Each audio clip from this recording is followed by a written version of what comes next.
ایک بادشاہ نے اپنی بیٹی کی شادی کرنی تھی.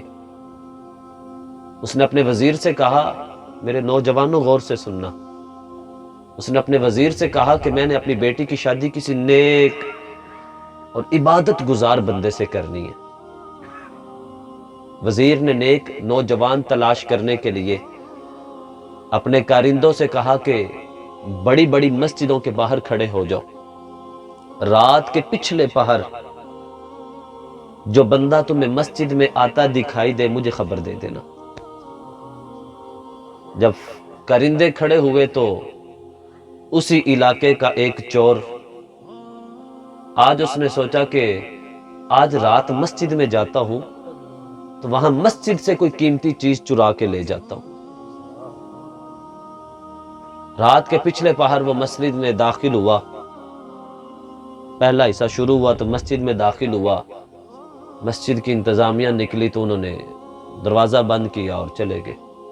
اب چور پریشان کہ اب کیا بنے گا، اب کیا بنے گا میرا.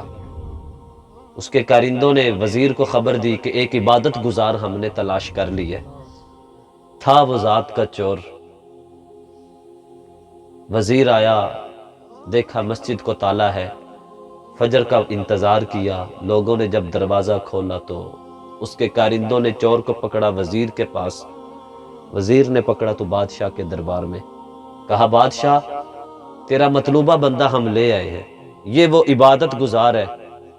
اور ایک اس میں یہ بھی لکھا ہوا ہے کہ جب چور اندر نماز بیٹھا ہوا تھا ساری رات اسی سوچ میں کہ کب یہاں سے نکلوں، وہ جب فوج کے بندے داخل ہوئے نا تو اس نے کہا آج تو میں پکڑا گیا ہوں.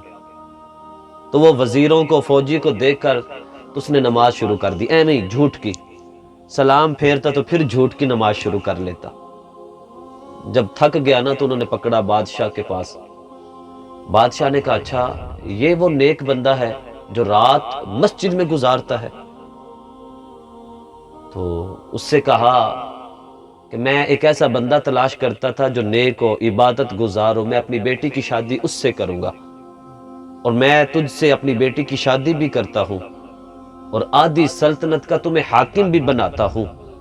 جب یہ لفظ اس چور کے کانوں میں پڑے تو وہیں پہ کھڑے کھڑے آنکھوں سے آنسو جاری ہو گئے. شرمندہ ہوا، نادم ہوا. عرض کرنے لگا، سونیا میں تو چور تھا، میں تو تیرے گھر میں چوری کرنے گیا تھا، لیکن میں نے لوگوں کو دکھلاوے کی نماز پڑھی. میری دکھلاوے کی عبادت میرے کام اتنی آئی ہے کہ جس دنیا کو چوری کرنے گیا تھا تو نے میرے قدموں میں لا کے رکھ دیا، تو نے میرے قدموں میں بچھا دیا. تو یہاں بزرگوں نے لکھا کہ اگر کوئی نماز جیسی شکل بنا کر اس کے گھر میں کھڑا ہو جائے وہ اس کو نوازتا ہے، اور اگر کوئی دو ندامت کے آنسو بہا کر اس کے گھر میں آ جائے وہ اس کو کتنا نوازے گا. کبھی اس کے لیے بھی ندامت کے دو آنسو بہائے آپ نے؟ میرے کریم آقا علیہ السلام نے ارشاد فرمایا کہ توبہ کرنے والا جو نوجوان ہے نا، فرمایا ساری آوازوں میں سے